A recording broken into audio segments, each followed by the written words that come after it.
ये एनिमेशन हमारा नहीं है, हमने सिर्फ इसे एक्सप्लेन किया है, वो भी एंटरटेन पर्पसली, इसलिए इसे कृपया कॉपीराइट से दूर रखें। और अगर चैनल पर नए हैं तो वीडियो को लाइक, चैनल को सब्सक्राइब जरूर करें। तो जैसा कि पिछले एपिसोड में हमने देखा था, वह रॉयल गार्ड लिंग होंग के ऊपर अटैक कर देता है। तभी सिंगे बीच में आकर उसे बचा लेता है और उस रॉयल गार्ड से कहता है कि तुम इसे नहीं मार सकते, क्योंकि लिंग होंग कोई बुरा इंसान नहीं है, बस वह अपने गलत रास्ते पे चला गया है, इसलिए हम इसे नहीं मारेंगे, इसे सुधरने का भी एक मौका देना चाहिए। तभी वह रॉयल गार्ड सिंगे से ये कहता है कि हमें ऑर्डर्स मिले हैं इसे पकड़ने के लिए, यह एक क्रिमिनल है और अगर इसके बीच में कोई भी आया वह उसे ज़िंदा नहीं छोड़ेंगे, वह उसे मार देंगे। इसके बाद वह रॉयल गार्ड अपनी फायर फॉर्म में आता है और उन दोनों पर अटैक कर देता है। तभी पीछे से बाइलिंग उसे रोकती है, कहती है रुक जाओ, तुम इन्हें टच मत करो। वह सिंगे से कहती है सिंगे तुम शायद भूल रहे हो, लिंग होंग ने हम पर पहले अटैक किया और उसी की वजह से आन सुंगिंग इतनी ज़्यादा घायल है, तो क्या तुम अब भी उसे प्रोटेक्ट करना चाहोगे? जिस पर सिंगे यही कहता है कि भले ही इसने बहुत ज़्यादा गलत काम किया हो, लेकिन वह अपने दोस्त को अपनी आंखों के सामने मरता हुआ नहीं देख सकता। दूर से ये सब कुछ नॉर्थर्न कंट्री का किंग देख रहा था। वही कहता है कि ये दोनों बच्चे बहुत ज़्यादा टैलेंटेड हैं और ये फुल ऑफ एम्बिशन है और बहुत ज़्यादा टैलेंटेड हैं और बिल्कुल ये लिंग क्वांग की तरह ही है, लॉयल एकदम। जिस पे उसके पीछे खड़ा हुआ गार्ड उसे यही बताता है कि लिंग होंग कोई और नहीं बल्कि लिंग क्वांग का ही बेटा है। और जहाँ तक हमारी इन्वेस्टिगेशन में पता चला है कि लिंग होंग आजकल किसी मिस्टीरियस ऑर्गेनाइजेशन में ज्वाइन हुआ है, जिसका यही है कि वह जो क्वांग कंट्री है उससे जुआन एम्पायर को ओवरथ्रो करें। तो क्या हम इसे मार दें? जिस पर जो नॉर्थर्न कंट्री का किंग था वह यही कहता है कि नहीं, ये हमारे बीच का मैटर नहीं, इसलिए हम इसमें बीच में नहीं पड़ेंगे। इधर हम देखते हैं लिंग होंग यही कहता है सिंगे ये लोग बहुत ज़्यादा पावरफुल हैं, तुम इनसे नहीं जीत सकते और तुम्हें पता है ना कि हम इनसे नहीं लड़ सकते। जिस पर सिंगे यही कहता है कि हाँ, लेकिन मैं अपने दोस्त को बचाने के लिए कुछ भी करूँगा। जिस पर लिंग होंग यही कहता है कि अच्छा। तभी सिंगे कहता है मुझे फ़र्क नहीं पड़ता कि मेरा अपोनेंट कितना ज़्यादा पावरफुल है या फिर वह कौन है, मैं अपने दोस्त को बचाने के लिए किसी भी हद तक पहुंच जाऊंगा। लिंग होंग सुनकर ये कहता है ठीक है, अगर लड़ना है तो हम दोनों साथ में लड़ेंगे। ये कहकर वह अपने ब्लैक टाइगर को समन कर लेता है। हम देखते हैं वह ब्लैक टाइगर बहुत ज़्यादा पावरफुल था। अब सिंगे अपने स्पीयर को समन कर उस ब्लैक टाइगर के साथ उन गार्ड्स पर अटैक कर देता है और वह ब्लैक टाइगर बहुत ज़्यादा पावरफुल था, लेकिन जो रॉयल गार्ड थे वह भी कम नहीं थे। वह सिंगे और उस ब्लैक टाइगर को बहुत ज़्यादा आसानी से पीटने लगते हैं। इधर हम देखते हैं वहाँ पर जो लिंग होंग था वह पॉइजन गैस फैला देता है, जिसकी वजह से उन सभी को प्रॉब्लम होने लगती है। तभी लिंग होंग सिंगे को अपने साथ उठा के भागने लगता है। वह गार्ड्स भी उसका पीछे कर रहे थे। लिंग होंग यही कहता है सिंगे क्या तुम ठीक हो? इस पर सिंगे कहता है हाँ मैं ठीक हूँ, क्योंकि वह देख रहा था सिंगे को चलने में प्रॉब्लम हो रही थी। तभी लिंग होंग कहता है सिंगे क्या तुम्हें पता है ना कि तुमने जो अभी किया है उसके वजह से तुम्हें क्या प्रॉब्लम में आ सकते हो? सिंगे कहता है हाँ, लेकिन उससे फ़र्क नहीं पड़ता क्योंकि वह अपने दोस्तों के लिए कुछ भी कर सकता है। जिसको सुनकर लिंगे ये कहता है कि सिंगे मैं इस दुनिया का सबसे ज़्यादा लकीस्ट पर्सन हूँ, क्योंकि सिंगे जैसा इंसान मेरा दोस्त बना है। वह आगे बढ़ रहे थे तभी वह एक रास्ते पर पहुँच जाते हैं जिसके आगे डेड एंड था। तभी हम देखते हैं वह रॉयल गार्ड्स भी वहाँ पर पहुँच गए थे और अब उन दोनों के पास भागने के लिए कोई सा भी रास्ता नहीं बचा होता। तभी वह उन रॉयल गार्ड्स को देखकर वह दोनों अपनी फाइटिंग पोजीशन में आ जाते हैं। वह फाइटिंग करने ही वाले होते हैं। तभी वहाँ यूलिंग आ जाती है जो उनसे कहती है रुक जाओ, मैं तुमसे प्रॉमिस करती हूँ तुम्हारी लाइफ को प्रोटेक्ट करूँगी और तुम्हें कुछ भी नहीं होने दूँगा, तुम्हें अपने फादर से भी डिफेंड करूँगी। जब ये सब कुछ लिंग होंग सुनता है तो वह ज़ोर ज़ोर से हंसने लगता है। कहता है प्रिंसेस मुझे नहीं लगा था कि तुम जैसी प्रिंसेस भी किसी आम इंसान से प्यार कर सकती है, तो बिल्कुल अनएक्सपेक्टेड था। तभी वह सिंगे के पास जाता है। कहता है सिंगे ये तुमसे प्यार करने लगी है, इसने कहा है कि ये तुम्हें प्रोटेक्ट करेगी और अब मेरा काम और भी ज़्यादा आसान हो गया। अगर मेरी मौत से मेरे दोस्त को जान मिलती है तो मैं अपनी मौत को भी गले लगाने के लिए तैयार हूँ।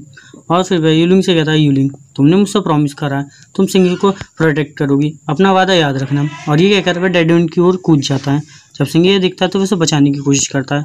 तभी लिंग होंग उससे यही कहता है सिंगे तुम चिंता मत करो, हम बहुत जल्द दोबारा मिलेंगे। और वह ये कहकर नीचे गिर जाता है। तभी सिंगे ये देखकर उदास होने लगता है। तभी यूलिंग उसके पास आती है, कहती है सिंगे तुम चिंता मत करो। उसका कॉन्फिडेंस देखकर मुझे लगता है कि वह उसके बच गया होगा, उसे यहाँ से गिर कर कुछ नहीं होगा। तभी सिंगे वहाँ से जाने लगता है। यूलिंग उससे कहती है सिंगे तुम कहाँ जा रहे हो? तभी सिंगे कहता है तुम्हें उससे कुछ नहीं होना चाहिए। तभी वह क्रिमिनल उसके पास आते हैं डेड एंड पे। कहते हैं कि एक को हमने पकड़ लिया जो चूहेंगे और जो दूसरा क्रिमिनल था लिंग होंग वह यहाँ से कूद गया। अब हमें ये सब कुछ रिपोर्ट जाके अपने किंग को करनी होगी। तभी हम देखते हैं एक उनके पास आता है शोल्जर। तभी वह उससे पूछती है कि आन सुंगिंग कैसी है। तभी वह बताता है कि आन सुंगिंग को 1 महीने का रेस्ट करना होगा, इसके बाद वह एकदम ठीक हो जाएगी। तभी हम देखते हैं सिंगे वहाँ से जाने लगता है। तभी जो यूलिंग थी वह उससे यही कहती है सिंगे तुम कहाँ जा रहे हो? तभी सिंगे कहता है अब मैं अपनी प्रैक्टिस करने के लिए वापस अपने मास्टर के पास जा रहा हूँ, मैं अपने अकेडमी में जा रहा हूँ। जब ये सब कुछ यूलिंग सुनती है तो वो कहती है तुम एकदम क्रेजी हो, तुम पागल हो, क्योंकि तुम जानते हो अब तुम वहाँ पर प्रैक्टिस नहीं कर सकते और तुम वहाँ पर अपनी प्रैक्टिस ज़्यादा अच्छे से नहीं कर पाओगे। अगर तुम चाहो तो मेरे साथ चलो, मैं अपने फादर से कहूँगी और तुम्हें वहाँ पर एक अच्छी एकेडमी में एडमिशन दिला दूँगी। इस पर सिंघे कहता नहीं, मुझे किसी के भी रहम करम पे पलने की ज़रूरत नहीं और ना ही मैं तुम्हारे आगे झुकूँगा। तभी यूलिंग उससे यही कहती है, सिंघे तुम मेरे साथ रुक जाओ, तुम यहाँ पर आओ, मैं तुमसे प्रॉमिस करती हूँ कि तुम्हें अपने फादर से एक अच्छी वो दिलवाऊंगी जॉब और तुम्हें सब कुछ प्रैक्टिस के लिए कुछ मिलेगा। तभी सिंघे नहीं सुनता तो यूलिंग उसके पीछे अपनी गार्ड छोड़ दी उससे रोकने के लिए। तो सिंघे उससे ये कहता है, यूलिंग तुम क्या करना चाहती हो, तुम ऐसा क्यों कर रही हो। वह कहती है कि मैं बस तुम्हारे साथ रहना चाहती हूँ, मैं नहीं चाहती तुम मुझसे दूर जाओ, क्योंकि तुम मेरे साथ होते हो तो मुझे बहुत अच्छा लगता है और उससे मुझे काफ़ी सारे फ़ायदे हैं। सिंघे यही कहता है कि तुम एक प्रिंसेस हो और मेरे और तुम्हारे बीच में बहुत ज़्यादा फासले हैं और हम दोनों कभी एक नहीं हो सकते। और प्रिंसेस आप मुझसे दूर रहिए, क्योंकि मैं अपनी लाइफ में कुछ करना चाहता हूँ, ना कि ऐसे मरना चाहता। प्लीज़ आप मुझसे दूर रहें। और फिर वह उसे दूर कर देता है और तभी यूलिंग यही कहती है, तुम ऐसा क्यों कर रहे हो, तुम जानते हो मैं एक प्रिंसेस हूँ और मैं तुम्हें काफ़ी अच्छी लाइफ दे सकती हूँ। सिंघे कहता है मुझे उसकी कोई ज़रूरत नहीं। तभी वहाँ खड़े गार्ड यही कहते हैं कि तुम ऐसे प्रिंसेस से नहीं बात कर सकते, तुम जानते हो हम तुम्हें कोई भी कर सकते हैं और तुम हमारी प्रिंसेस से हमारे सामने ऐसी बात करो। सिंघे उससे फाइट के लिए तैयार हो जाता है। तभी हम देखते हैं और उनमें फाइट होने ही वाली थी, तभी यूनिंग अपने सभी रॉयल गार्ड्स को रोक लेती है और उनसे कहती है कि कोई भी सिंघे को नहीं रोकेगा, इसे जाने दो। और सिंघे ये सब कुछ सुनकर वहाँ से चला जाता है। हम देखते हैं काफ़ी दूर से नॉर्थन कंट्री का किंग भी ये सब कुछ देख रहा था। तभी उसके पास एक गार्ड आता है और कहता है क्या हम इस बच्चे के बारे में इन्वेस्टिगेशन करें, क्योंकि इसकी हरकतों से मुझे लगता है कि जो हमारी प्रिंसेस हैं वह इस बच्चे से प्यार करती हैं। इस पर किंग उससे यही कहता है कि नहीं, तुम ऐसा कुछ भी मत करो, बस इसे टिंगसियांग एकेडमी से बाहर निकलवा दो। और हाँ, इस बात का ध्यान रखना कि प्रिंसेस आगे कभी भी इससे ना मिले और ना ही उनसे मिलने की कोशिश करे। इसके बाद हम देखते हैं सिंघे अपने रूम में बैठकर अपनी कल्टीवेशन प्रैक्टिस कर रहा था। तभी उसे कुछ लोगों की बात करने की आवाज़ आती है, जो कि बात कर रहे थे कि पिछली रात जो चूसियांग था वह यहाँ से भाग गया और उसने जेल तो तोड़ी, साथ में कई सारे रॉयल गार्ड्स को भी मार दिया। सिंघे ये सब कुछ सुनकर परेशान होने लगता है।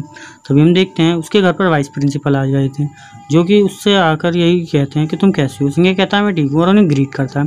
तो टीचर उससे पूछते हैं कि मुझे बताओ कि यहाँ के टीचर तुम्हें कैसे ट्रीट करते हैं। सिंघे कहता है मुझे यहाँ के टीचर बहुत अच्छे से ट्रीट करते हैं और मैंने यहाँ पर कई सारी नई नई मार्शल आर्ट्स भी सीखी।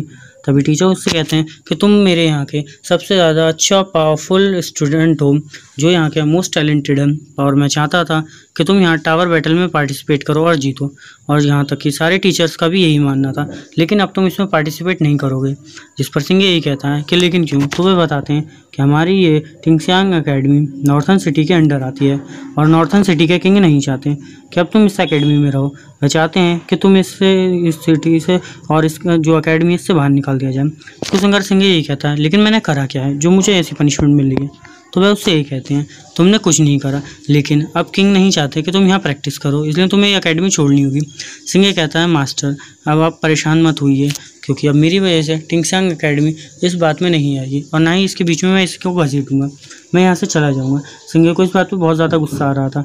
नॉर्थन कंट्री के किंग ने उसके साथ ऐसा क्यों करा। वह सोच रहा था कि वह आने वाले टाइम में इतना ज़्यादा ताकतवर होगा कि एक न एक दिन नॉर्थन सिटी के जो पैलेस है वहाँ घुसकर उस किंग को मारेगा। इसके साथ एपिसोड खत्म हो जाता है।